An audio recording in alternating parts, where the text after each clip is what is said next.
just better off letting fans interview Anderson from now on? It seemed like he was better with them than he was with us, right? Yeah, right.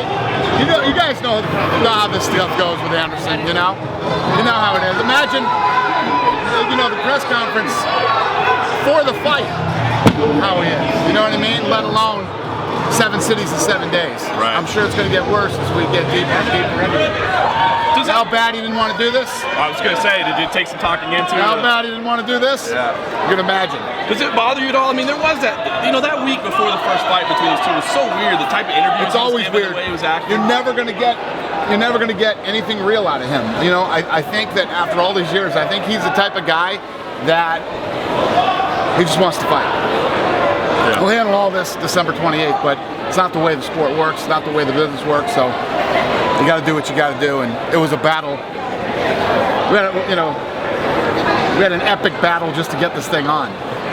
What about Chris between then and now? Would you get the same kind of emotion, feeling as he changed it all? I mean, what do you think about Chris? No, man, he's as easygoing as it gets. Doesn't matter. One of the things that impresses me about Weidman too is like when you guys will ask questions, he'll go deep into. For instance, I'll give you an example today. Saying, yeah, we didn't expect the leg kicks. Leg kicks were bothering me, and I said I better start checking some of these kicks. You usually don't get guys to be that honest about the game plan and what happened, and that's just the kind of guy he is. As a guy who just knows fights, me and Tom were talking about earlier, do you think mentally it is harder for Chris the second time around, thinking, all right, I did it once, now I just got to do it one more time, and do you think it's tougher mentally the second time? I would have to say yes, but the crazy thing about Chris Weidman is, I can't remember, it was Chicago, I actually think it was Chicago, and he grabbed me and Lorenzo after I did the fighter meeting, and he said, listen, I want this Anderson Silva fight, man, give it to me. My shoulder's going to be ready, I'm going to beat him. It's a fact, I'm going to beat him, and when I do, I'll give you guys an automatic rematch in Madison Square Garden. Have you given any thought to if Anderson is victorious in an automatic rubber match? I don't know. I don't ever think about that until the fight happens. It's like when that last fight happened.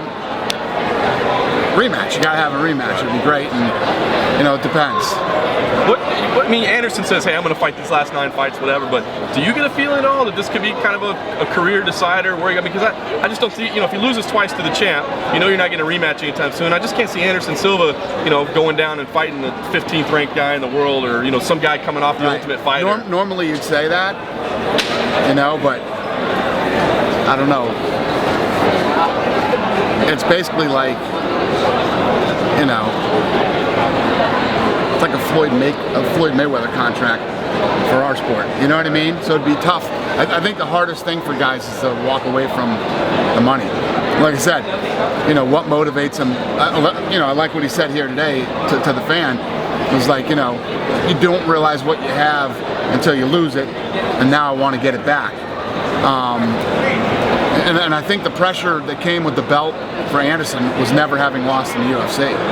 He never lost, and he was on this crazy ride. And maybe that's the pressure. Maybe that was the pressure. But being the champ in the UFC, there's nothing better than being the champion. The best. When he was asked about why he changed his mind and wanted this fight, he said the contract.